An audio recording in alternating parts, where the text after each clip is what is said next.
Assalamualaikum warahmatullahi wabarakatuh. Selamat pagi anak-anak, jumpa lagi dengan Pak Habibie dalam pelajaran Sejarah Kebudayaan Islam kelas 5.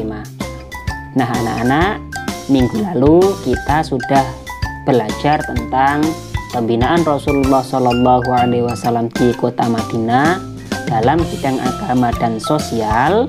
Kali ini kita akan belajar tentang pembinaan Rasulullah SAW di kota Madinah dalam bidang ekonomi. Anak-anak, tahukah kalian Rasulullah SAW sukses membangun perekonomian masyarakat Madinah sehingga mereka sejahtera dan makmur. Bidang ekonomi yang dikembangkan adalah berupa pertanian dan perdagangan.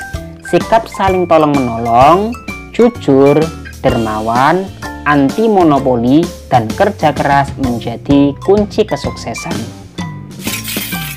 Rasulullah Muhammad SAW membina masyarakat Madinah dalam bidang ekonomi dengan memberdayakan potensi umat Islam di Madinah. Di antaranya adalah: pertama, Rasulullah SAW memerintahkan sahabat yang mempunyai keahlian bercocok tanam dan menggarap lahan milik sahabat lainnya.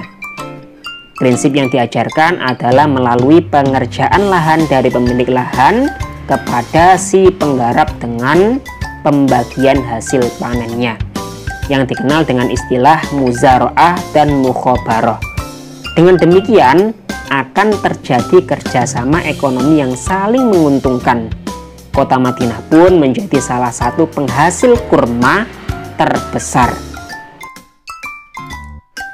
Kedua, Rasulullah SAW membagi sejumlah lahan kepada sahabat yang belum mempunyai lahan untuk tempat tinggal maupun bertani.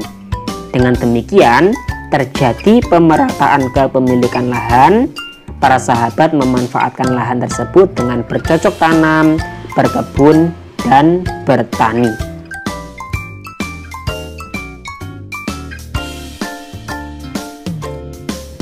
Ketiga, Rasulullah Muhammad SAW memerintahkan para sahabat mendirikan pasar. Rasulullah sendiri yang mengawasi pengelolaan pasar ini sehingga menjadi pusat perekonomian di Madinah. Hal ini karena Rasulullah SAW menekankan, pertama, pedagang harus jujur, karena berdagang dengan jujur adalah jihad. Sebaliknya, berdagang dengan menipu adalah perbuatan jahat. Pernah Rasulullah menemukan sekarung gandum yang dijual di pasar, lalu Rasulullah SAW memasukkan tangan ke dalam karung tersebut dan menemukan gandum bagian bawah basah. Maka Rasulullah SAW menasihati pedagang gandum agar jangan menipu, yakni gandum di atas kering tapi yang di bawah basah. Ini akan merugikan konsumen. Kedua, pasar bebas dari retribusi atau sewa. Dengan demikian akan mengurangi harga barang yang dijual. Dan yang ketiga, Rasulullah Muhammad SAW melarang memonopoli barang dagangan, sehingga saat ditemukan sebuah los pasar yang memonopoli barang, beliau menyuruh agar membakarnya. Dalam Islam, monopoli akan merusak tatanan ekonomi dan merusak harga.